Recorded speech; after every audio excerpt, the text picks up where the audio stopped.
ప్రేక్షకులందరికీ నమస్కారం. ప్రస్తుతం మన స్టూడియోలో ప్రముఖ ఐకాన్ ఆస్ట్రాలజర్ కట్టుపల్లి సురేష్ బాబు గారు ఉన్నారు. ఇండియా పాకిస్తాన్ యుద్ధం గురించి కొన్ని ఆసక్తికర విషయాలు గురుగారిని అడిగి తెలుసుకుందాం.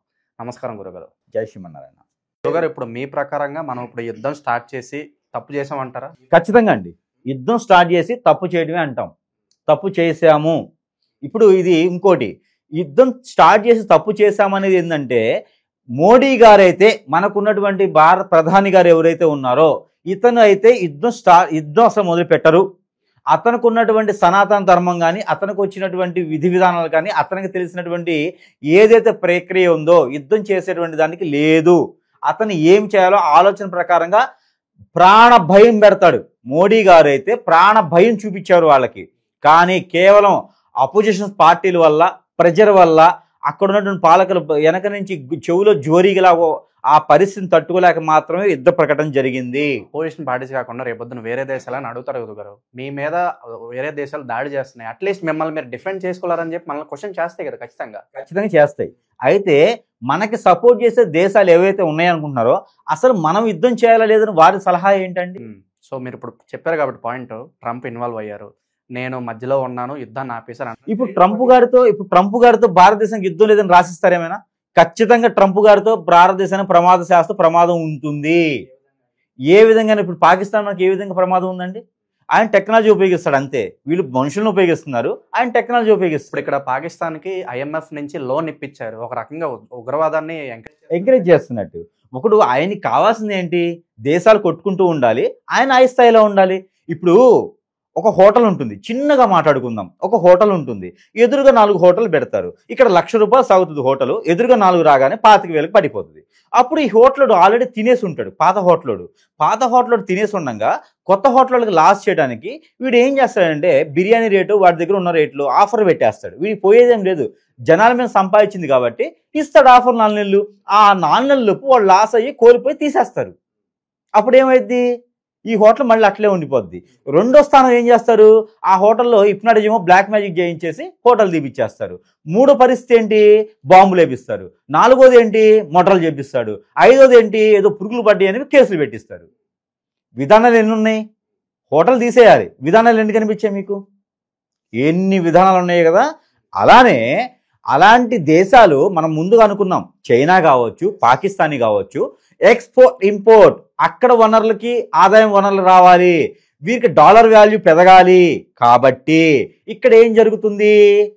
2 ప్రభుత్వాలు కాదు, 2 దేశాలు కొట్టుకుంటే, ఇరు దేశాలు కొట్టుకుంటే వాటి ద్వారా వచ్చేటువంటి ఆదాయం ఆ దేశం హైక్లోకి వెళ్ళాలి. అది ఆయన తత్వం. గురుగారు, అలాగే ఇప్పుడు సీజ్ ఫైర్ అగ్రిమెంట్ అనేది ఏదో చేసుకున్నారు. సో వెంటనే పాకిస్తాన్ బ్రేక్ చేసింది. సో ప్రస్తుతానికి చిన్న పాజ్ అయితే వచ్చింది యుద్ధంలో. మరి రాబోయే పరిస్థితులు ఏం జరగబోతుంది అంటారు? యుద్ధం ఎంతవరకు దారితీస్తుంది అంటారు? ప్రాణ నష్టం ఏమైనా ఉంటుందా మన సైడ్? భారతదేశంలో యుద్ధం జరగడం ఖచ్చితంగా ఉంటుంది. వారి యుద్ధం ఏంటంటే మౌన పోరాటం, వారి యుద్ధం చాప కింద నీరు, వారి యుద్ధం భారతీయులు చేసేటువంటి తప్పుదాయం, మనకున్నటువంటి ఎఫెక్షన్స్, ఎమోషన్స్, మనకున్నటువంటిది మనిషి మీద మనిషికి ఉన్నటువంటి విలువలు, మనం ఎదుటి వాళ్ళని గౌరవించడం, ఇవన్నీ కూడా మనకి ప్రమాద శాస్తు యుద్ధం మనకి జరుగుతుంది. ఇది కూల్ వార్గా జరుగుతుంది, కోల్ వార్గా జరుగుతుంది. కాలం జరగవచ్చు అంటారు గురుగారు? ఇంకా 18 మాసాలు జరగవచ్చండి. ఎందుకంటే మనకి రాహువు, కేతువు, గురువు మారాడు కాబట్టి వీరు మళ్ళీ 18 మాసాల కంటే 2027 సంవత్సరం వరకు కూడా ప్రాణ భయం ఖచ్చితంగా భారతదేశానికి ఉంటుంది. మరొక విషయం, ఇప్పుడు ఈ గ్రహాల మార్పిడి వలన మనకి దేశంలో ఉన్నటువంటి పెద్ద పెద్ద తలకాయలన్నిటికీ కూడా పాలించేటువంటి తలకాయలు కూడా కొంతమేర ప్రమాద శాస్తు ఉంటుంది అని కూడా చెప్పొచ్చు. షాబాజ్ షరీఫ్ని ఏ టైం అయినా లేపేయచ్చు అని చెప్పి చాలా సోర్సెస్ నుంచి వార్తలు వస్తున్నాయి. ఎంతవరకు నిజం అంటారు? ఇది కావచ్చు, అది చెప్పలేమండి. ఎందుకు అంటే ఆ గ్రహాల మార్పిడి తనకు కూడా ఇప్పుడు అంతగా అనుకూలంగా లేవు. పాకిస్తాన్లో ఉన్నటువంటి ప్రధానికి కూడా అంత అనుకూలంగా లేవు. గ్రహాలన్నీ కూడా వాళ్ళకి మారిపోయినాయి. కాకపోతే పాకిస్తాన్లో కొన్ని రకాల విధానాలు మనం మాట్లాడుకోవాలి ఈ సందర్భంగా. పాకిస్తానీ ఇప్పుడు ఈరోజు తాలిబాన్సో ఉగ్రవాదులు ఉంటున్నారు. పాకిస్తానీ భారతీయులది. ముఖ్యంగా పాకిస్తానీ వ్యవస్థ, పాకిస్తాన్ యొక్క చరిత్ర చూసినట్టయితే పాకిస్తానీ కొంతకాలం పాలించింది ఎవరంటే లవకుశులు. ఈ లవకుశులు ఎవరు? స్వయాన మనకి సీతాదేవి, రాముల వారికి పుట్టినటువంటి లవకుశులు పాకిస్తాన్ని పాలించారు. అక్కడ మనకి అమ్మవారికి ఆలయం కూడా ఉంది. అక్కడ భూదేవికి, అక్కడ భూదేవితో పాటు అమ్మవారి ఆలయము, చండీ ఆలయము, అమ్మవారి ఆలయము, దుర్గామాత, అలానే సీత అమ్మవారి ఆలయం కూడా పాకిస్తాన్లో మనకు ఉన్నాయి ఆలయాలు. ఇప్పటికి కూడా అక్కడ విధి విధానాలు హిందువులు కూడా ఉండేసి పూజించేటువంటి విధానం కనిపిస్తూ ఉంది. అక్కడ హిందువులు ఒకటే కాదు, అక్కడ జీవించేటువంటి ముస్లిమ్స్ కూడా ఆలయానికి దర్శనం చేసుకునే విధానం ఉంది అక్కడ ఉన్నది. ఇలాంటి ఉగ్రవాదులు కొన్ని రాష్ట్రాల్లో మాత్రమే ఉంటారు. ఇలాంటి పాకిస్తాన్లో ఉగ్రవాదులు, తాలిబాన్స్ అనే వాళ్ళు కొన్ని రాష్ట్రాల్లోనే జీవిస్తారు. అలాంటి వారు ఒక తెగ. మనలో నక్సలైట్స్ ఉంటారు, మనలో నక్సలైట్స్ ఉండట్లేదా, రౌడీలు ఉండట్లేదా, గుండాలు ఉండట్లేదా? అలానే కొన్ని రాష్ట్రాల్లో వారు పని చేయడానికి అక్కడ వాళ్ళు ఉపయోగించుకునేదానికి ఉంటారు. మనం ఉగ్రవాదులు అంటున్నాం, తాలిబాన్స్ అంటున్నాం. మన ఇండియాలో, మన భారతదేశంలో అయితే నక్సల్స్ అంటాం, గూండాలు అంటాం, రౌడీలు అంటాం. అంతే తేడా, వేరే ఏం లేదు. వీరు ఎలా అయితే పనిచేస్తారో అక్కడ వారికి అలా పనిచేస్తారు. ఇప్పుడు ఒక రాజకీయ నాయకుల కింద ఒక గూండా ఉన్నారు, లేదా ఒక మంచి బిజినెస్ మ్యాన్ దగ్గర ఒక రౌడీ ఉన్నారు. వారు ఏం చేస్తారు? ఎక్కడైనా వేరే దగ్గరికి వెళ్ళి అరే వాడిని చంపేసి రండిరా, వాడిని కొట్టి రండిరా, వాడిని ఇబ్బంది పెట్టి రండి చేయరా? చేస్తారా లేదా? అలానే వారి నాయకులు ఉంటారు. ఆ ఉగ్రవాదం చర్యను చేసేదానికి వారి నాయకులు ఏదైతే చెప్తారో అది పాటించేందుకు, అది చేసేందుకు మాత్రమే వారు చేస్తారు. వారికి ఒక రకమైనటువంటి హిప్నాటిజం చేసేటువంటి గుణం ఉంటుంది. అక్కడ వారికి కొన్ని రకాల తాలిబాన్స్కి కొన్ని రకాల మంత్రోచ్చారణతో అక్కడ తాలిబాన్స్కి చేసేవారికి వారికి మైండ్ సెట్లు ఏముండదు. ఎదుటి వాళ్ళని చంపాలి, కొడవాలి, బ్లడ్ చూస్తే వారికి ఆ ఒక ఎమోషన్స్ వస్తాయి, చంపాలి, ఇంకా చంపాలని ఊపు వస్తుంది వారికి. అలాంటి కొన్ని మంత్రోచ్చారణతో కొన్ని రకాల హిప్నాటిజం, కొన్ని రకాల పరీలు అంటారు వీటిని, కొన్ని రకాల జిన్నాతులు, పరీలు అంటారు. అవన్నీ వాడి బాడీలోకి నింపి ఒక రకమైనటువంటి హిప్నాటిజం తీసుకొచ్చి ఆ ఉగ్రవాదులుగా తయారు చేస్తారు. వారికి చనిపోతుంది కూడా తెలియదు. అలాంటి వారు ఉంటారు అక్కడ. అలాంటి అమాయకుల ప్రజల్ని, అలాంటి అమాయకుల్ని ఎవరో చేసిన తప్పుదాయానికి వారి పైన ఉండేటువంటి వారికి చంపాల్సింది పోయి మనము వాళ్ళని పాలించే వాళ్ళని, మన మిలిటరీ సైన్యాన్ని చంపుకుంటా ఉన్నాం. అలానే వాళ్ళ మిలిటరీ సైన్యాన్ని సంబంధం లేని విషయం అనమాట. ఇక్కడ గురుగారు బ్రెయిన్ వాష్ అంటే నథింగ్ బట్ ఒక కైండ్ ఆఫ్ వశీకరణ అనుకోవచ్చు. ఎందుకంటే వశీకరణ కాదు, అది సెల్ఫ్ డిస్ట్రాయ్ చేసుకుంటున్నారు, ఆత్మహత్య దాడులు చేసుకుంటున్నారు కదా. వశీకరణ కాదు, అది వశీకరణ వేరు. ఇది బ్లాక్ మ్యాజిక్ అంటారు. ఒక మనిషిని నా వశం చేసుకోవడం. వశీకరణ అనేది ఏంటంటే ఈ మనిషి బాగుంటాడు, మనిషికి వేరే విధాలు అన్నీ తెలుస్తాయి. కానీ బ్లాక్ మ్యాజిక్ అలా కాదు. మనిషి ఉంటాడు కానీ నా ఆధీనంలో ఉంటాడు. నేను ఏది చెప్తా చేస్తాడు. ఎన్ని రాష్ట్రాలు దాటిపోయినా, ఎన్ని దేశాలు దాటిపోయినా నేను ఇక్కడ చిటికేసాను అంటే అక్కడ పోల్చేస్తాడు. అది బ్లాక్ మ్యాజిక్. బ్లాక్ మ్యాజిక్లో ఒక సిస్టమ్ ఉంటుంది. అది మనకి పాకిస్తాన్లో కొన్ని రకాల మూలికలు దొరుకుతాయి. ఆ మూలికలతో వారు అలాగా చేసే దాని విధానం అయితే కనిపిస్తుంది. మరొక విషయం, పాకిస్తాన్లో ఇప్పుడు మనకి ప్రపంచ దేశాల్లో క్యాన్సర్, HIV, దీర్ఘకాలికంగా వచ్చేటువంటి జబ్బులు, మనిషి మరణించేటువంటి జబ్బులు ఉన్నాయి కొన్ని. అందులో ఒకటి క్యాన్సర్, రెండోది HIV. ఇలాంటి చాలా జబ్బులు ఉన్నాయండి. బ్రెయిన్కి డెడ్ అవటం, బ్రెయిన్ క్యూబర్, ఇలాంటి వాటికి పాకిస్తాన్లో దొరికేటువంటి మూలికలతోనే మనం మెడిసిన్ తయారు చేస్తాం. ప్రపంచ దేశాలకు కూడా అక్కడి నుంచే సప్లై అవుతుంది. ఇవన్నీ కూడా ఇప్పుడు వాళ్ళు ఆపేస్తారు. రెండోది, ప్రపంచంలోనే ఎక్కడ దొరకనటువంటి సంజీవిని అంటారు కదా. మనకి హర్యానాలో సంజీవిని పర్వతం ఉంది, ఆరావళి పర్వతం ఉంది హర్యానాలో. అక్కడ మనకి సంజీవిని ఒరిజినల్ దొరుకుతుంది. కానీ దానికన్నా ఒరిజినల్ కొన్ని కోట్ల రూపాయలు వాల్యూ చేసేటువంటి సంజీవిని పర్వతం, సంజీవిని మూలిక మనకి పాకిస్తాన్లోనే ఉంది. మనకి పాకిస్తాన్లోనే అక్కడ మనకి లవకుశులు పాలించేటువంటి ఏదైతే దేశం ఉందో, కరాచీ అనే ఒక రాష్ట్రంలో, కరాచీ అనే ఒక క్యాపిటల్ ఉన్నటువంటి రాష్ట్రంలో ఆ ఒక దీంట్లో ఆ ఒక సరస్సులో వారికి సంజీవిని లభిస్తుంది. ఆ సంజీవిని ఎలా ఉంటుందంటే గోల్డ్ కలర్లో నైట్ పూట మెరుగులు పువ్వులు ఉంటాయి కదా, అలాగా మెరుస్తూ ఉంటుంది. మరొకటి, ఒరిజినల్గా మోదుగ చెట్టు మనకి పాకిస్తాన్లో దొరుకుతుంది. తెల్ల మోదుగా అంటారు. ఆ తెల్ల మోదుగ చెట్టు మనకి పాకిస్తాన్లోనే దొరుకుతుంది. వేరే ఏ కంట్రీలో కూడా లేదు తెల్ల మోదుగా. అలాంటి వనరులు ఉన్నటువంటి కంట్రీ పాకిస్తాన్. ఎవరండి చెప్పారు పాకిస్తాన్లో ఏమి లేదు, ఉగ్రవాద తత్వమే ఉందని?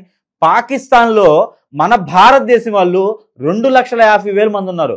వేరే ఇది దేశస్తులు అక్కడ 5 లక్షల మంది ఉన్నారు. ఇంకా పై చినుకే ఉండుంటారు నాకు తెలిసినంత వరకు. వీరంతా అక్కడ జీవిస్తున్నారంటే ఎందుకు బాలేదండి? వాళ్ళు వాడేటువంటి హ్యాక్ చేసేటువంటి ఆలీబాబా నెట్వర్క్, వారు మనం ఇప్పుడు గూగుల్ ఇవి వాడతాం కదా, వాళ్ళు ఆలీబాబా అని ఒక నెట్వర్క్ వాడతారు. వాళ్ళకి నెట్ అంతా దాని నుంచే వస్తుంది, ఎక్కువ పెద్దది అది ఆలీబాబా. ఇప్పుడు ఆన్ఫాసివ్ అని చెప్పేసి అని ఒకళ్ళు ప్రతిపాదన చేస్తున్నారు. ఇక్కడ దుబాయ్ గల్ఫ్ కంట్రీస్లో ఉన్నటువంటి ఒక వ్యక్తి ఆన్ఫాసివ్ అనే ఒక కంపెనీతో ఇక్కడ పాకిస్తాన్తో కూడా ఒప్పందాలు జరుగుతున్నటువంటి పరిస్థితి ఏర్పడుతుంది. ప్రపంచ దేశాలన్నిటికీ కూడా 120 దేశాల్లో కూడా ఈ ఆన్ఫాసివ్ అనేది రాబోతుంది. మరి ఈ అగ్రిమెంట్లు అంటే ఎవరు చేస్తున్నారు? ఎక్కడ వనరులు ఉన్నాయి? ఈ వనరులన్నీ కూడా యావత్ ప్రపంచ దేశాలన్నిటికీ కూడా రాబోతున్నాయి. మరి అందులోటప్పుడు యుద్ధం ఎందుకు చేస్తున్నారు? సపోర్ట్ ఎందుకు చేస్తున్నారు? మన భారతదేశానికి వేరే దేశస్తులు సపోర్ట్ చేయడం వల్ల ఆ దేశంతో మనకి రేపటి రోజున యుద్ధం రాదని ఏంటి గ్యారంటీ? యుద్ధం అంటే ఒక మనిషిని చంపడం కాదు, ఒక మనిషిని పొడవడం కాదు, ఒక మనిషిని హింసించడం కాదు. యుద్ధము అంటే ఫైనాన్షియల్గా రావచ్చు, ఫుడ్ పరంగా రావచ్చు, వైరస్ పరంగా రావచ్చు. ఇప్పుడు మనకి చైనాతో మనకి పోయినసారి చేసినప్పుడు మనకు వైరస్ వచ్చింది, యుద్ధమేగా జరిగింది. మరి ఇప్పుడు పాకిస్తాన్ వస్తే మళ్ళీ మనం తెచ్చుకుంటూనే ఉన్నాము. అయితే మనము యుద్ధం అనేది భారతదేశంలో చేయడం కరెక్ట్ కాదు, మొదలుపెట్టిన తర్వాత ఆపడం కరెక్ట్ కాదు. వేరే దేశస్తుడు ఎవరో వచ్చేసి మన మీద పెత్తనం చేయడం అంతకన్నా కరెక్ట్ కాదు. మనం పాలిచ్చేటువంటి పాలకులు ఎవరైతే ఉన్నారో, మనకు రాజులుగా చేసేవాడు వారు, మన ప్రధానమంత్రులు ఎవరైతే ఉన్నారో, పార్టీ కోసమో, పార్టీలో శ్రేణుల కోసమో, పార్టీలో నాయకుల కోసమో ప్రెజర్ ఉందనో సగటు మనిషిని భయపెట్టకూడదు, సగటు మనిషిని ఇబ్బంది పెట్టే పరిస్థితి ఏర్పడకూడదు. ఇప్పటికైనా సరే మన బోర్డర్లో సెక్యూరిటీని పెంచాలి. ఏవైతే మిలిటరీలో ఉన్నటువంటి వేకెన్సీస్ ఏవైతే ఉన్నాయో అవన్నీ కూడా ఫిలప్ చేసుకోవాలి. సెంట్రల్ గవర్నమెంట్ నుంచి ఏదైతే ప్రజలకు కావాల్సినటువంటి న్యాయం ఉందో అదంతా కూడా జరిగితే రానటువంటి అన్ని కాలాల్లో కూడా ముందంజలో ఉండేటువంటి ఉంటుంది. ఇప్పుడు గ్రహస్థితి కూడా చాలా బాగలేదు కాబట్టి, రాహుకేతు గురువు బుధులు అందరూ మారుతున్నారు కాబట్టి ఈ యొక్క గ్రహస్థితి 18 మాసాల వరకు కూడా భారతదేశానికి ముప్పు ఉంటుంది, ఖచ్చితంగా కనిపిస్తుంది. కాబట్టి ఆ రకమైన విధానాలు ఉన్నాయి. అలానే మన పాకిస్తాన్లో ఈ యొక్క వనరులు గనక మనం అనుకునే మూలికలు కావచ్చు, ఈ రకమైన వనరులు గనక అక్కడి నుంచి రాకపోతే, అక్కడి నుంచి ప్రపంచ దేశాలకి వెళ్ళకపోతే మనకి ఇప్పుడు లభించేటువంటి క్యాన్సర్ కావచ్చు, హెచ్ఐవి కావచ్చు, టీబీ లాంటి జబ్బులకి మూలికలు మెడిసిన్ దొరికేటువంటి పరిస్థితి భారతదేశంలో అయితే లేదు. అక్కడి నుంచి వచ్చే మూలికలతోనే జరుగుతుంది. యావత్ ప్రపంచ దేశాలు కూడా అక్కడి నుంచే వస్తున్నాయి. ఇకపోతే ఆన్ఫాసియో లాంటివి నెట్వర్క్స్, ఆలీబాబా లాంటి నెట్వర్క్స్, ఆలీబాబా ఆల్రెడీ రన్నింగ్ లో ఉంది కాబట్టి ఆ నెట్వర్క్ చాలా ప్రమాదకరమైన నెట్వర్క్. ఎలాంటి ఫ్లైట్ నైనా, ఏ దేశ ఫ్లైట్ నైనా హ్యాక్ చేసేటువంటి నెట్వర్క్ వాళ్ళది. ఇవన్నీ కూడా నేను బెదిరించట్లేదు, భయపెట్టట్లా, నేను పాకిస్తాన్ ఏం కాదు. వాళ్ళ దగ్గర ఉన్నటువంటి వనరులు, బలము టర్కీ లాంటి దేశాల వారికి సపోర్ట్ చేస్తున్నాయి. రేపటి రోజున ఇంకొక 3 దేశాల వారికి సపోర్ట్ చేయబోతున్నాయి. తాలిబాన్స్ లో ఆఫ్ఘనిస్తాన్ కూడా పాకిస్తాన్ సపోర్ట్ చేస్తే పరిస్థితి ఏంటి భారతదేశానికి? అమెరికా పరిస్థితి ఏంటి? ఆఫ్ఘనిస్తాన్ కనుక చేస్తే ఆఫ్ఘనిస్తాన్లో దొరికేటువంటి వనరులు ఏంటంటే డ్రై ఫ్రూట్స్. అలానే ఇంకా వాళ్ళకి దొరికేటువంటి వనరులు ఇంకా చాలా రకాలు ఉన్నాయి డ్రై ఫ్రూట్స్తో పాటు. అవన్నీ కూడా ఆపేస్తే, ఎక్స్పోర్ట్ ఇంపోర్ట్ ఆపేస్తే మనకి భారతదేశంలో కాదు ప్రపంచ దేశాల్లో కూడా ఏం దొరకదు. ఇప్పుడు మీ ప్రకారంగా యుద్ధం స్టార్ట్ చేయకూడదు, ఇప్పుడు స్టార్ట్ చేస్తాం కాబట్టి ఇక మ్యాప్లో పాకిస్తాన్ లేకుండా చేయాలంటున్నారు. పేపర్ మీద పెన్ను పెట్టి కాదండి, పాకిస్తానీ వెళ్ళినా కూడా దొరకకూడదు, పాకిస్తానీ ఉండకూడదు. పాకిస్తాన్ మ్యాప్లో లేకుండా చేయడం అంటే పేపర్ పెట్టి పెన్నులో తీసేయడం కాదు, ఎరేజ్ చేయడం కాదు, కంప్లీట్గా తీసేయాలి. కంప్లీట్గా తీసేసినా కూడా వెళ్తుందనేది లేదండి. చాప కింద నీరులాగా అది వెళ్ళే పరిస్థితి ఏర్పడదు, పుట్టుకొస్తూనే ఉంటారండి. ఎందుకండి భారతదేశంలో లేరా? ఎక్కడ దాకా వెళ్ళారు? భారతదేశంలో ఉంటారు ఉగ్రవాదులు. ఉగ్రవాదుల పేర్లు అవి అంతే. దీని గురించి మనం చివరిలో మాట్లాడాలి. అయితే ఒక చిన్న కాంట్రవర్షియల్ క్వశ్చన్ మిమ్మల్ని అడుగుతాను. ఇప్పుడు చాలా మంది మన దేశంలో మేధావులు ఏమంటారంటే ఉగ్రవాదానికి మతం లేదండి, వాళ్ళకి ఎవరైనా ఒకటే, ఎవరైనా చంపేస్తారు అంటూ ఉంటారు. ఇక్కడ మనకి పహల్గామ్లో చూస్తే నువ్వు హిందువా కాదా అని చెప్పి ప్యాంట్ విప్ చేసి చెక్ చేసి చంపారు. ఇప్పుడు చెప్పండి, నిజంగా ఉగ్రవాదానికి మతం ఉందా, లేదంటే హిందువులు ముస్లింల మధ్య గొడవ పెట్టడానికి ఇదంతా చేశారంటారా? దీన్ని ఎలా చూస్తున్నారు మీరు? ఇక్కడ మీరు గమనించాలి, ఇక్కడ ఉగ్రవాదానికి మతం లేదని కాదు. ఇప్పుడు మన భారతదేశంలోనే, మన యావత్ ప్రపంచంలోనే మనుషులు ఉంటారు, సగటు మనుషులు ఉంటారు. వాళ్ళు ఏం చేస్తారంటే కొంతమంది డబ్బులు తీసుకొని, కొంతమంది కక్షతోనో, కొంతమంది కోపంతోనో, ప్రేమతోనో, అభిమానంతోనో, దేనితోనో యాసిడ్ పోసేవాళ్ళు, చంపేవాళ్ళు ఉంటారు. వీళ్ళందరికీ మతాలు లేవా అండి? వీళ్ళందరూ పూజించరా అండి? వీళ్ళందరికీ ఉన్నాయిగా మతాలు అయితే, వీళ్ళందరూ కులాలు అయితే ఉన్నాయిగా, ఎమోషన్స్, ఎఫెక్షన్స్ ఉన్నాయి కదా, తల్లిదండ్రులు ఉన్నారు కదా, భార్య బిడ్డలు ఉన్నారు కదా, వీరందరూ ఫుడ్డేగా తింటారు. మరి ఎందుకు మన భారతదేశంలో పుట్టి ఇంకొక మనిషిని చంపేటువంటి విధానాలు ఉన్నాయి? ఒక మనిషి నోట్లో మన్నుకు పొట్టేసి ఒక మనిషి బతకాలి అనే ఒక విధానాలు ఎందుకున్నాయి మన భారతదేశం? చెప్పండి, ఒకటి చెప్దాం, ఎందుకున్నాయి?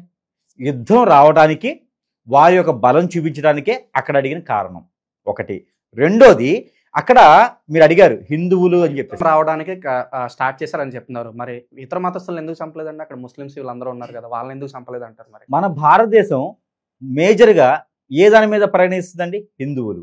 మన భారతదేశం పెట్టినటువంటి విధానం ఏంటండి? సనాతన ధర్మం. మన భారతదేశం దేని మీద పరిగణిస్తుంది?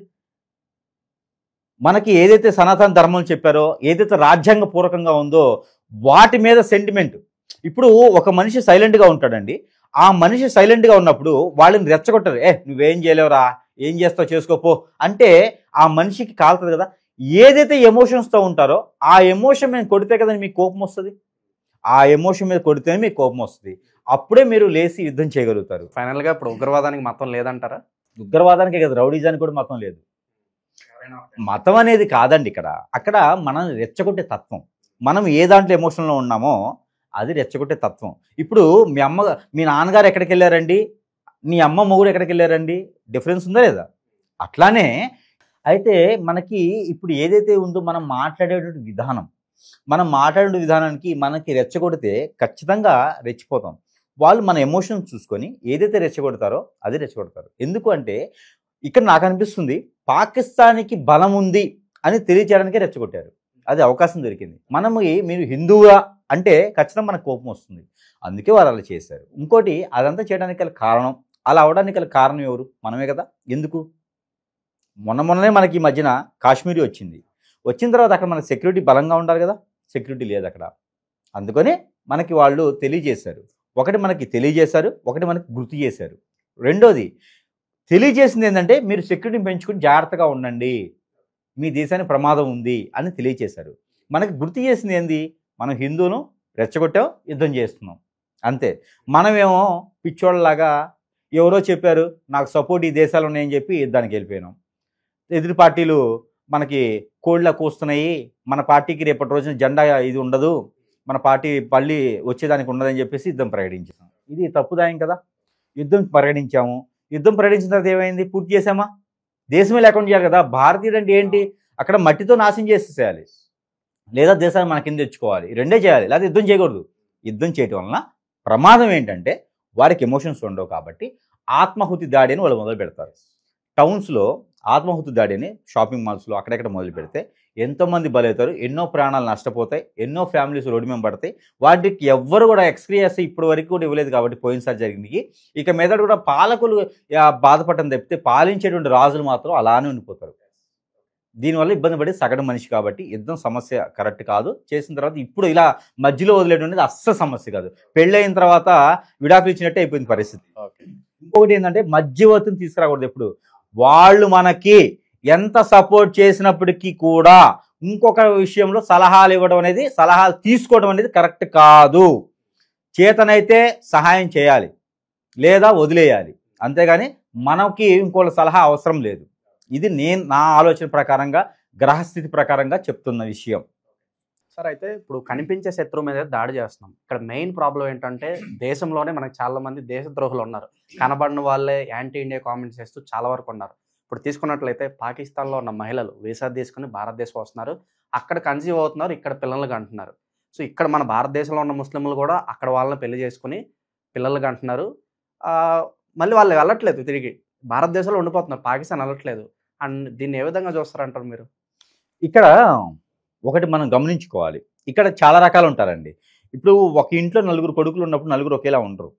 ఇప్పుడు పాకిస్తాన్కి భారతదేశానికి వచ్చిన, భారతదేశం నుంచి పాకిస్తాన్ వెళ్ళినా కూడా అందరూ ఒకేలా ఉంటారని వినండి, అందరూ ఒకేలా ఉంటారనేది లేదు.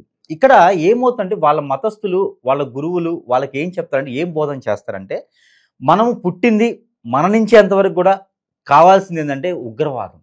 మనము అట్లీస్ట్ ఒక్క 10 మందిని చంపితే కూడా మన దేవుడు మనకి సహాయం చేస్తాడు. జరగడం కాదు, వారు చెప్పేటువంటి విధానం అదే. వారి బోధన పుట్టడంతో వారికి ధ్యానం బోధించేది అదే ఉంటుంది. వారి మత ధర్మం అది, వారి ధర్మం.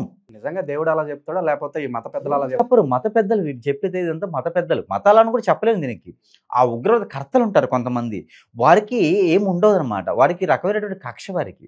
వారు ఏం చేస్తారంటే ఇదే చెప్తారు. బోధన ఏం చెప్తారంటే మనం పుట్టిన తర్వాత మనకి ఈ పుట్టిక మరణం వరకు కూడా కనీసం 10 మందిని తీసుకెళ్తే మనకు దేవుడు పుణ్యంగా మనకి కలిసి వస్తుంది. మనల్ని బాగా చూసుకుంటారు. మనకి స్వర్గద్వార దర్శనం ఉంటుంది కాబట్టి మనం ఇది ఖచ్చితంగా చేయాల్సిందే అని వీళ్ళకి మంచి చెప్పేసి పంపించేస్తారు. పుట్టిన అందరికీ కూడా ఇదే చెప్తారు. వీరికి కొన్ని రకాల విద్యలు ఉంటాయి. ప్లస్ మనకి కోడింగ్స్ ఉంటాయి కదా, C++ ఇలా కోడింగ్ ఉంటాయి కదా. వారికి యుద్ధ వాతావరణానికి వారికి కొన్ని రకాల కోడింగ్స్ ఉంటాయి. హైడ్రాల్ కొన్ని రకాలు ఉంటాయండి. ఇంకా వేరే వేరే లాంగ్వేజ్లో వారికి ఉన్నది.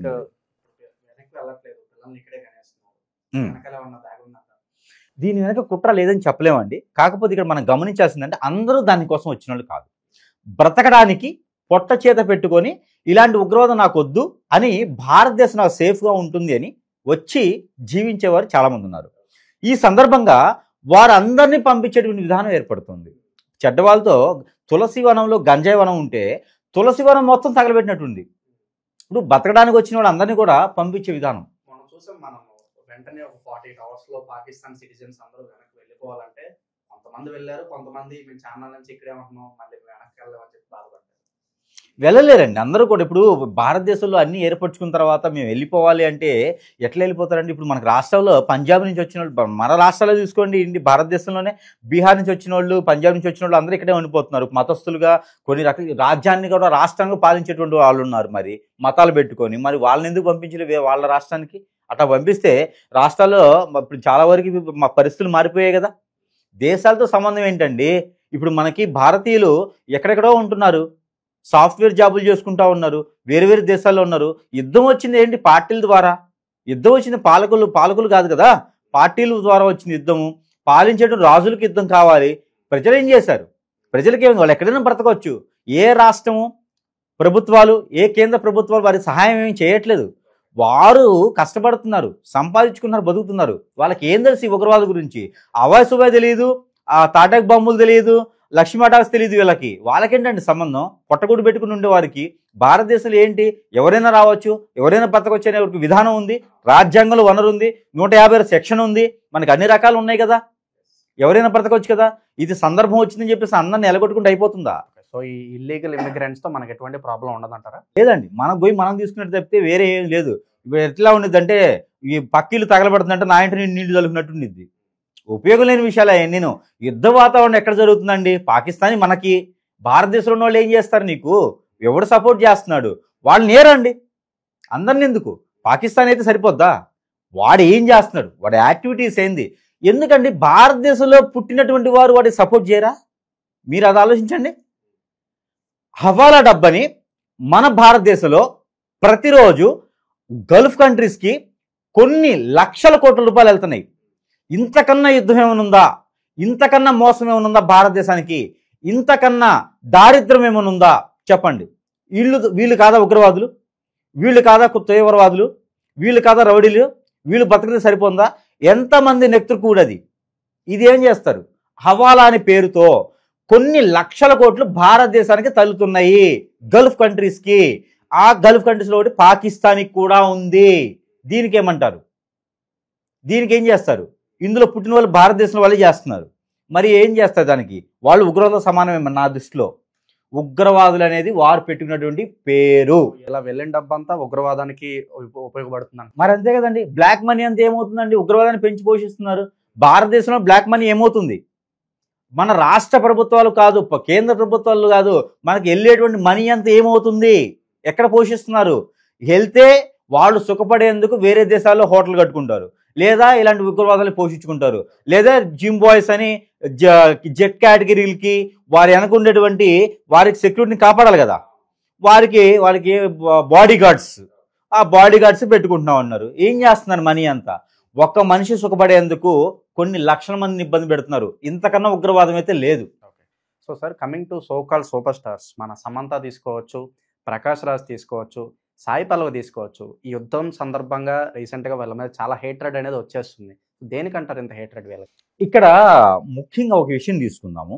భారతదేశంలో ముఖ్యంగా ఏంటంటే ఎవరింటికి వారే రాజు, ఎవరికి నచ్చింది వారు చేసుకోవచ్చు. అంటే రాజ్యాంగాన్ని ఇబ్బంది పెట్టకుండా, సనాతన ధర్మాన్ని ఇబ్బంది పెట్టకుండా, సగటు మనిషికి ఇబ్బంది కలగకుండా ఈ మనిషి ఎవరైతే ఉన్నారో వారికి నచ్చిన విధంలో బతికేటువంటి అవకాశం, అనుకూలత భారతదేశంలో ఉంది. కానీ మరి ఇండియాలో ఉంటూ వీళ్ళు యాంటీ ఇండియాగా లేలే అలా కాదు, యాంటీ ఇండియా కాదు, ఇక్కడ వర్డ్ మిస్టేక్.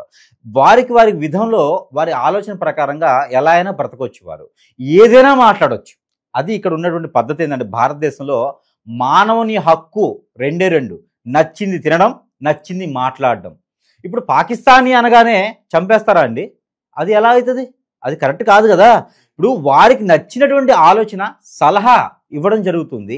ఇప్పుడు ఎవరి దగ్గర ఉండే టాలెంట్ వారి దగ్గర ఉంటుంది. ఇప్పుడు నేనున్నాను, నీ దగ్గర జబ్బు ఉంది, నా దగ్గర మెడిసిన్ ఉంది. ఇప్పుడు నేను చెప్పాను పాకిస్తాన్లో పలానా దొరుకుతున్నాయి అని, ఇప్పుడు నువ్వు మింగావు కదా, చచ్చిపోతావు నువ్వేమన్నా? పాకిస్తాన్కి సంబంధించి నువ్వు మింగావు, పోవు కదా. మీ పాపో బాబు పాకిస్తాన్లో జాబ్ చేస్తావు, నువ్వు సపోర్ట్ చేయవా? చేస్తావా చేయవా? అప్పుడు నువ్వు మంచివాడువా? పాకిస్తాన్ మంచిదా అప్పుడు? అలా కాదు కదా. ఇప్పుడు ఎవరికి నచ్చిన తీరులో వారు మాట్లాడతారు. నీకు నచ్చితే సలహా తీసుకో, లేకపోతే లేదు. నువ్వేదో చేయాలని ఫిక్స్ అయి ఉన్నావు కదా, అది చెయ్యి. వీరు తప్పు అని నువ్వు ఎలా చెప్తావు? అది చెప్పడానికి నువ్వెవరివి? ఇప్పుడు నువ్వు చేసిన కూడా తప్పే. నువ్వు ప్రతిరోజు వెళ్ళి సాయంత్రం ఆరవగానే బార్ షాప్లో కూర్చొని ముందు తాగేసి బళ్ళ మీద తిరుగుతూ ఇబ్బంది పెడతావు, అది తప్పే. డ్రంక్ అండ్ డ్రైవ్లో దొరుకుతావు, తప్పే. హెల్మెట్ లేకుండా రోడ్ మీదకి వెళ్తావు, తప్పే కదా. ఇవన్నీ నువ్వు చేసే తప్పులకి మాట్లాడితే తప్పేంటి? ఒకటి, నువ్వు చేయాలనుకుంటున్నావు, మిలిటరీకి వెళ్ళు, దేశానికి చివరికి వెళ్ళు, యుద్ధం చేయి, నువ్వు సాధించు, అది కరెక్ట్. ఇక్కడ ఉండేసి బ్రతికండి వాడి వాళ్ళని నీకు బ్రతికించడం చేత కాదు. మరొక విషయం, అన్నిటికన్నా గొప్ప విషయం ఇది, ఒక కండవ మెల్ల వేసుకొని గల్లీ లీడర్సు ఎందుకు చేస్తారండి? పని బాట లేకుండా కొన్ని రకాల సంస్థల్ని, ఉపాధి ఇచ్చేటువంటి సంస్థల్ని ఏం చేశాయి మీకు? వాటిని కోల్చడం ఏంటి? ఏ పార్టీ చెప్పింది మీకు? ఏ నాయకుడు చెప్పారు? ఏం సాధించాలనుకుంటున్నారు? యుద్ధం జరుగుతుంది దేశాలకి, మనకు మనం కోలు కొట్టుకోవడం ఏంటి? మన నోట్లో మనం కొట్టుకోవడం ఏంటి? మన పొట్లో మనం కొట్టుకోవడం ఏంటి? ఒక సంస్థ ఉంది, సంస్థకి కొన్ని వేల మంది బ్రతుకుతున్నారు దాని మీద. నువ్వు ఒక్క మనిషికి ఉపాధి కలిగించలేవు, ఒక్క ముద్ద నువ్వు కుక్కకు పెట్టలేవు. నువ్వు పోయేసి అవి కాల్ చేయడం, అవి తూల్ చేయడం, నువ్వు పోయేసి ఎవడో ఏదో అన్నాడని మాట్లాడడం. ఎందుకు ఇవన్నీ? నువ్వెందుకు చేస్తున్నావు ఇవన్నీ? అది కూడా ఉగ్రవాద తత్వమే కదా. నువ్వు డబ్బులు తీసుకునే చేస్తావు, ఊరికేం చేయవు నువ్వు. నీకేంటి దీనివల్ల ఉపయోగం? నువ్వు యుద్ధం చేయాలా? అక్కడికి వెళ్ళి చెయ్యి, పాకిస్తాన్ నాశనం చేసిరా. అంతేగాని బ్రతికేటి వాటికి వనరులకి ఇబ్బంది పెట్టడం ఏంటి? ఇది కరెక్ట్ కాదు. నా ఉద్దేశంలో అయితే అక్కడ జరిగేటువంటి సమస్యలకి, అక్కడ జరిగేటువంటి ఉగ్రవాదానికి అక్కడ సమాధానం చెప్పాలి. ఒక ఇంట్లో 4 పిల్లలు ఉంటారు, తల్లిదండ్రులు ఉంటారు. ఒక పిల్లవాడు, 3 మంచి వాళ్ళు ఉంటారు కొడుకులు. 4వ పిల్లవాడు ఒక దగ్గరికి పోయేసి ఒక అమ్మాయి మీద యాసిడ్ పోసి వస్తాడు. ఆ అబ్బాయిని అరెస్ట్ చేస్తారు. ఆ అబ్బాయిని ఒక్కడిని అరెస్ట్ చేస్తారా? తల్లిదండ్రుల్ని 3 ముందు కూడా తీసుకెళ్తారా? ఇది భారతదేశం ఒక సాంప్రదాయ ప్రకారం చెప్పండి, మీరు నాకు చెప్పండి. ఆ అబ్బాయిని ఒక్కడే కదా అరెస్ట్ చేస్తారు. ఇప్పుడు ఏం జరుగుతుంది ఇక్కడ? పాకిస్తాన్లో తాలిబాన్స్ మీద యుద్ధం జరుగుతోంది. తాలిబాన్స్ కాకుండా సగటు మనిషి పోతున్నారు, లేదా మిలిటరీ జనరల్ తప్పు చేయడం పోతున్నారు. మిలిటరీ ఉండేది సెక్యూరిటీ కోసం, కానీ యుద్ధం చేయమని కాదు. యుద్ధం అనేది మన రాజ్యాంగంలో లేదు. యుద్ధం అనేది మన హిట్లర్తోనే పోయింది. హిట్లర్ తర్వాత యుద్ధం అనేది లేదు. ఆ రాజ్యాంగం ఎందుకు తీయట్లేదు? అది ఎందుకు సవరణ చేయట్లేదు? మన కొంతమంది సీఎంలు ఉన్నారు. మనకి సీఎం గారు ఒక లాస్ట్ గెలిచినప్పుడు మనకి ఈయన ఉన్నారు కదా, కేసీఆర్ గారు, చంద్రశేఖర్ గారు సీఎంగా ఉన్నప్పుడు ఆయన ఒకటి తీసుకొచ్చారు. రాజ్యాంగాన్ని కొన్ని మార్చాల్సినటువంటి విధానం ఉన్నది అని చెప్పేసి అని. వాస్తవం అది. రాజ్యాంగంలో యుద్ధం లేదు. ఇప్పుడు మనకు ఉన్నటువంటి రాజ్యాంగంలో ఏదైతే ఉందో యుద్ధ వాతావరణం కానీ యుద్ధం కానీ హిట్లర్తోనే యుద్ధం ముగిసింది. తర్వాత ఉన్నటువంటి దానికి రాజ్యాంగంలో యుద్ధం చేసేటువంటి విధానం లేదు. రాజ్యాంగాన్ని సరిగా చూసుకుంటే తెలుస్తుంది. ఒకటి. రెండోది, రాజ్యాంగంగా వనరులు కాకుండాను యుద్ధం చేసే విధానం మిలిటరీ వారికి లేదు. వారు కేవలం సెక్యూరిటీ కోసమే. ఇంకోటి, మిలిటరీలో ఒక శిక్షణ ఉంటుంది. ఏం శిక్షణ అంటే వారు గ్రాండ్ వన్ అంటే ఇంకోటి ఏంటంటే వాళ్ళని నేల ఇది అంటారు, తల్లి దీవిని సంథింగ్, వాళ్ళకి ఒక లాంగ్వేజ్లో రెండు ఉంటాయి అనమాట. అంటే భూ సాక్షిగా ఆకాశం సాక్షిగా అని మన అర్థంలో ఉంటుంది. వాళ్ళకి రెండిట్లో భూమికి ఆకాశానికి వారికి యుద్ధం జరిగేటప్పుడు భూమి మీద చేసే వారికి యుద్ధం లేదు. మనకి ఇప్పుడు బోర్డర్లో సెక్యూరిటీ ఉంటారా, వారికి యుద్ధం రాదు, వారికి ఖచ్చితంగా యుద్ధం రాదు. వారికి యుద్ధం చేసేవారు వేరే ఉంటారు, వారికి యుద్ధం జరుగుతుంది. మన దగ్గర రెండు రకాలు ఉంటారు. యుద్ధం చేసేవారికి వారికి ఇంట్లో ఫ్యామిలీకి చెప్పాలి ముందుగానే మేము యుద్ధం చేయడానికి వెళ్తున్నామని. మనకి ఉండేటువంటి సెక్యూరిటీ, మనకి మిలిటరీ వాళ్ళు చాలా మంది దొరుకుతారు కదా, వాళ్ళందరూ యుద్ధం చేయరు, వాళ్ళంతా సైన్యం.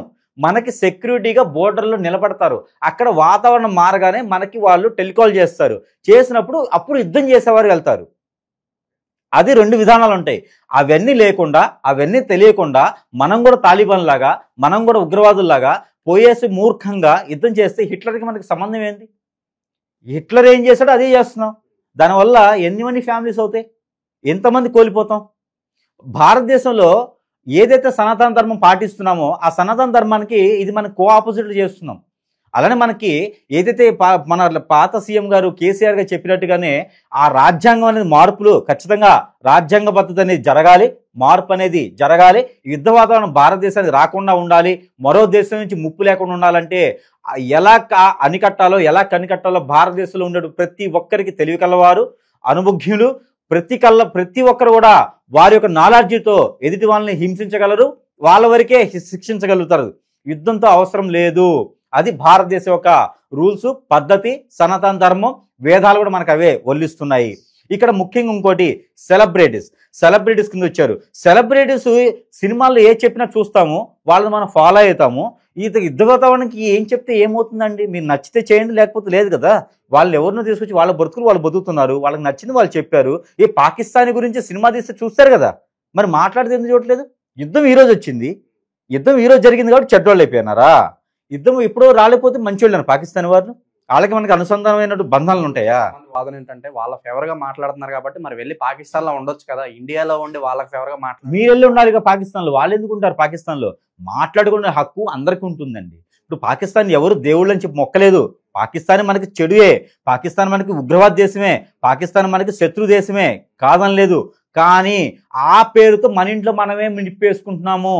ఇది భారతీయులు లంచగొండిలు పొలిటీషియన్స్ వారి యొక్క అందలో, వారి యొక్క ఆదరణలో చేసేటువంటి ఈ గల్లీ లీడర్స్ అని పేరు పెట్టుకొని వీరు చేసేటువంటి విధానం, మనలో ఉన్నటువంటి రౌడీలు గూండాలు ఎలా ఉన్నారో మనకి అలా పేర్లు పెట్టారో అక్కడ వాళ్ళు ఉగ్రవాదులు తాలిబాన్స్ అని పేర్లు పెట్టుకున్నారు. అంతేగాని వాళ్ళు మనం అందరం మనుషులమే, వాళ్ళకి మనకి ఏ సంబంధం లేదు.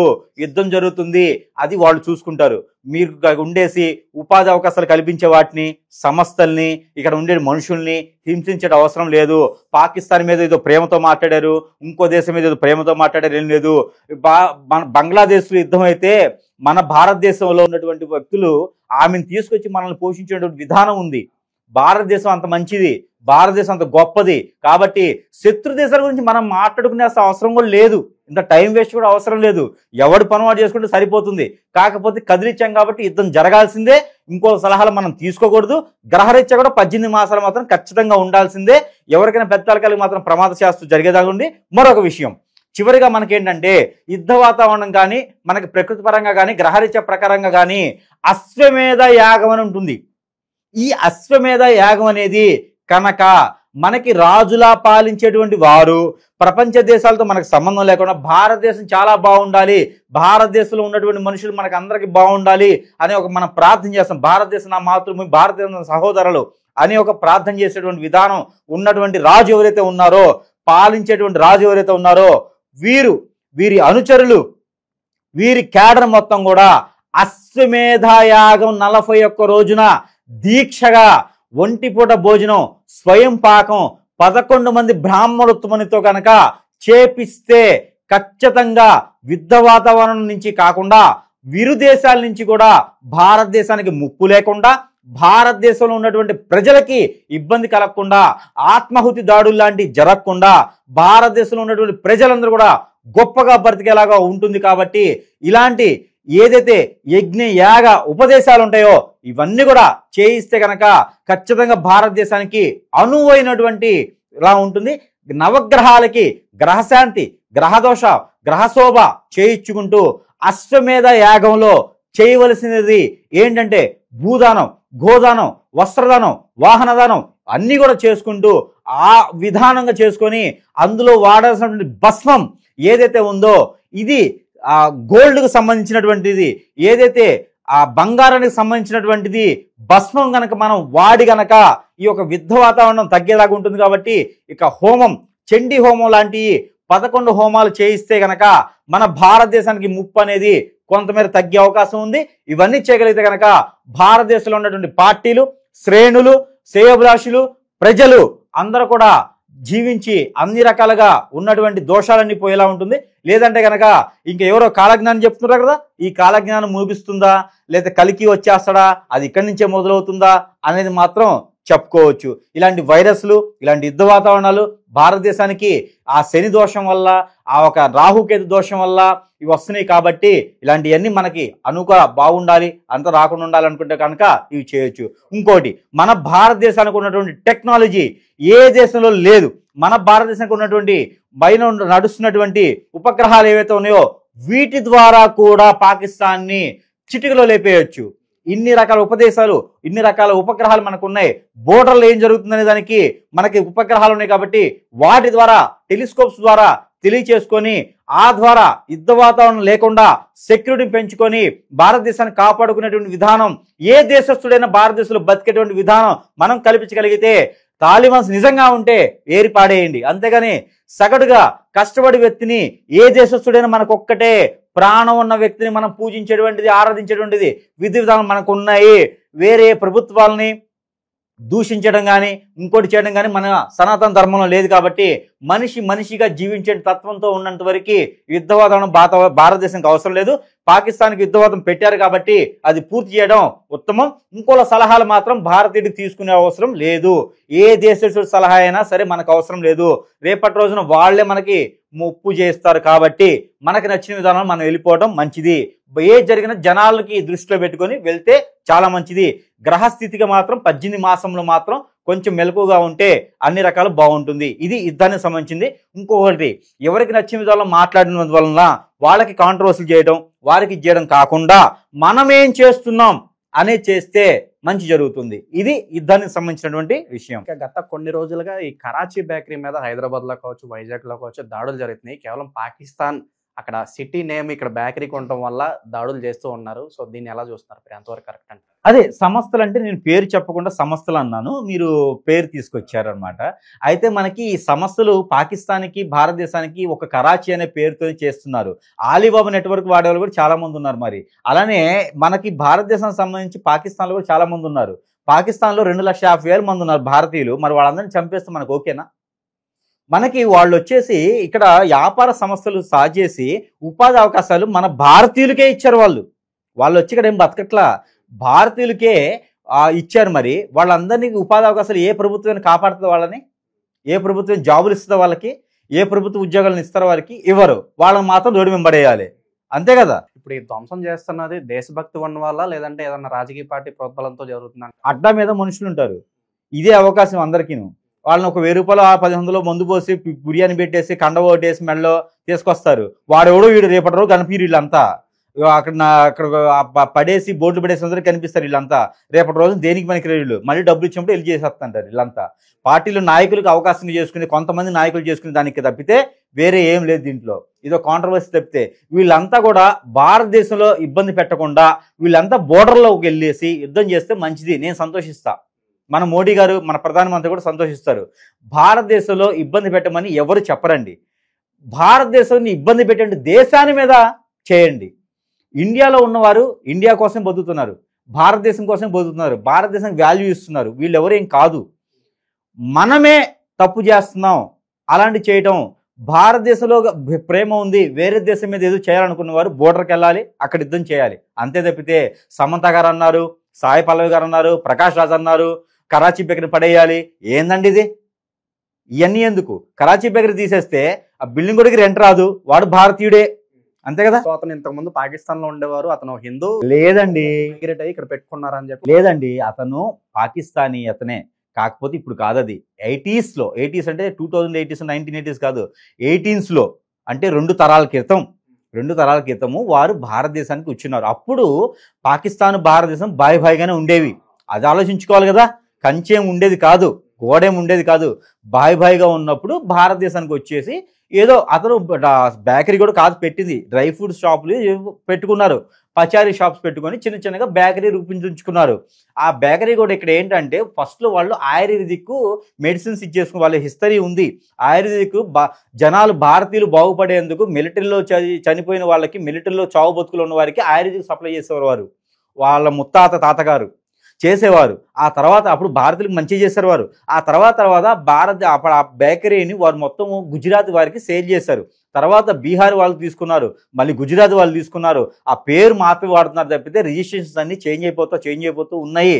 అయితే ఆ భారతదేశంలోకి వచ్చిన తర్వాత వారు బేకరీ లాంటివి పెట్టుకోవడం స్టార్ట్ చేసిన తర్వాత మనకు వాది అవకాశాలు ఎవరికి ఇచ్చారు? భారతీయులకే కదా.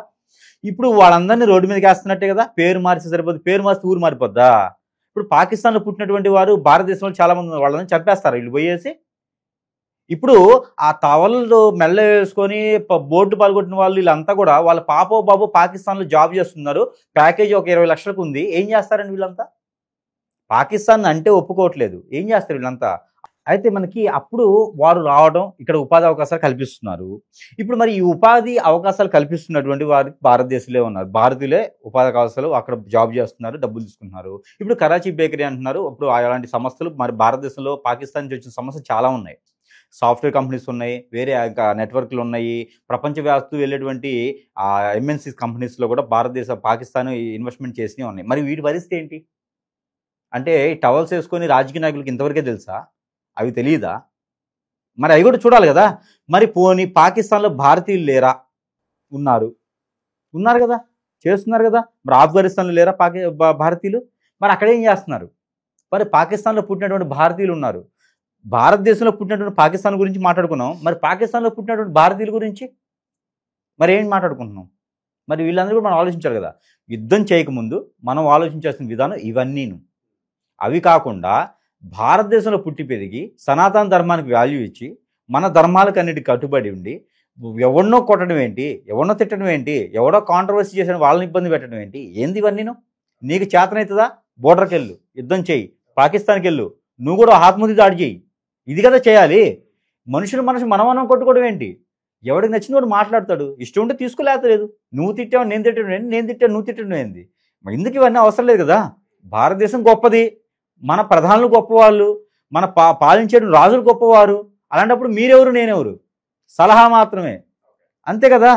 ఏదైనా చేయాలనుకుంటే బోర్డర్కి వెళ్ళాలి, యుద్ధం చేయాలి. సమంత గారు కావచ్చు, ఇంకోరు కావచ్చు, నేను కావచ్చు, మీరు కావచ్చు, సలహా ఎవరైనా ఇవ్వచ్చు, తీసుకోవాలా లేదని మీ ఉద్దేశం అది. అంతేగాని రోడ్ల వెంబడేయడం, మనుషులు కొట్టడం, అప్పుడు ఉగ్రవాద కన్నా ఘోరం మీరే అవుతారు కదండి. ఉపయోగం ఏముంది దానివల్ల? ఉగ్రవాదికి మీరు పెద్ద తేడా ఏముంది? మీరు ఇండియాలో బతుకుతున్నారు, వాళ్ళు అక్కడ బతుకుతున్నారు, అంతే. అలాంటి ఏం చేయకూడదండి. మనము సాదాసీదాగా ఉన్నటువంటి మనుషులు కాబట్టి, ప్రేమానురాగాలతో ఉంటాం కాబట్టి, ఆప్యాయతగా ఉంటాం కాబట్టి ఎవరైనా మనం షేర్ చేసుకోవాలి తప్పితే అలాంటివి మనం చేయకూడదు. భారతదేశం అలాంటిది కాదు, మనం అందరం మంచి వాళ్ళం. అంతే. పాకిస్తాన్ మనకి విరుద్ధమే, శత్రు సంబంధమే. కాకపోతే మన బోర్డర్లో మన సెక్యూరిటీ ఉంటే ఇంత బాధ వచ్చేది కాదు. యుద్ధం మొదలుపెట్టాం కాబట్టి ఖచ్చితంగా చేయాల్సిందే. ఓకే, చివరిగా ఇంకా ఎన్ని నెలలు ఇది ఎస్కలేట్ అయ్యే పరిస్థితి కనిపిస్తుంది అంటారు మీరు? ఈ వాతావరణం అయితే 18 మాసాలు కనిపిస్తుందండి నాకు. ఇంకొకటి ఏంటంటే, భారతదేశానికి మరో ముప్పు కూడా లేదని చెప్పలేము. వేరే దేశం మనకి ఫ్రెండ్షిప్, మనకి దోస్తీగా ఉన్నటువంటి దేశం కూడా మనకి ఉగ్రవాదంగా, అంటే మనకి వేరే ఫ్రెండ్గా ఉన్నటువంటి దేశం కూడా మన మీద యుద్ధం ప్రకటించేటువంటి విధానం కూడా కనబడుతుంది. కాబట్టి అది ఫైనాన్షియల్గా కావచ్చు, వనరుల రూపంగా కావచ్చు, జాబ్ పరంగా కావచ్చు, ఏ విధంగానే కావచ్చు, కోల్ వార్ ఏదైనా సరే యుద్ధ రూపం కనిపిస్తుంది. కాబట్టి మన రాష్ట్రాలు, మన కేంద్రంలో ఉండేటువంటి నాయకులు ఎవరైతే ఉన్నారో వీరందరూ కూడా కొంచెం ఇబ్బంది పడకుండా ఆలోచన విధానం మార్చుకొని చేసుకుంటే సరిపోతుంది. అలానే మనకి ఎవరైతే ఉన్నారో రాజులుగా ఉండేటువంటి వారు కానీ, వారి యొక్క ధీమా ఏదైతే ఉందో, నేను ప్రధానయ్యా, నేను రాష్ట్రపతినయ్యా, అంటే వాళ్ళ పదవులకి పేర్లు, నేను సీఎంనయ్యా, నేను ముఖ్యమంత్రిని, నేను ఎమ్మెల్యేని, లేకపోతే నేను మంత్రిని అనుకునేటువంటి విధానం ఉందో, వీరిలో ఉన్నటువంటి కొంచెం ఇగో ఉంటుంది. నేను చెప్తేనే వినాలి, నేను చెప్తేనే చేయాలి, నాకే తెలుసు అన్నీ అని. అది కరెక్ట్ కాదు. పాలకులు ఎవరైతే ఉన్నారో వీరిచ్చే సలహా కూడా అవసరం. ఇప్పుడు రాజు అయితే ఉండవు, రాజుకే అన్ని తెలుసు అని ఏం లేదుగా. మంత్రి ఉంటాడు, కోమంత్రి ఉంటాడు, కొట్మంత్రి ఉంటాడు, సక్మంత్రి ఉంటారు. వీరి విధానం కూడా అవసరం. నువ్వు రైతు పండిస్తేనే తినగలుగుతావు, దానికి ఏం చేయాలో రైతుకే తెలుస్తుంది, నీకు తెలియాల్సిన అవసరం లేదు.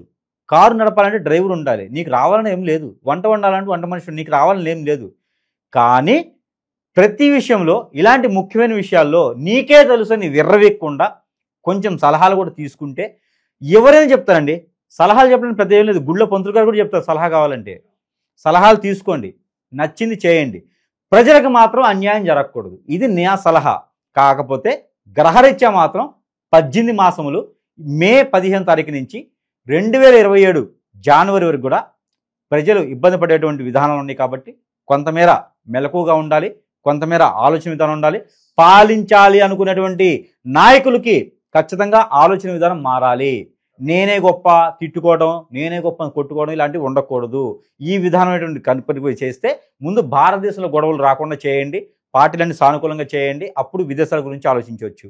అయితే ఇది యుద్ధ వాతావరణం అయితే ఇలా ఉంటుంది. కాబట్టి ఈ యొక్క అశ్వమేధ యాగం అనేది చేసుకుంటే సరిపోతుంది. ఇండియా పాకిస్తాన్ యుద్ధం గురించి మంచి అనాలిసిస్ అని అందించారు. రాబోయే రోజుల్లో దేశ పరిస్థితులు కావచ్చు, యుద్ధం ఇంకా ఎన్ని రోజులు కొనసాగుతుంది అనేది క్లియర్ కట్గా ఎక్స్ప్లెయిన్ చేశారు. Thank you so much sir.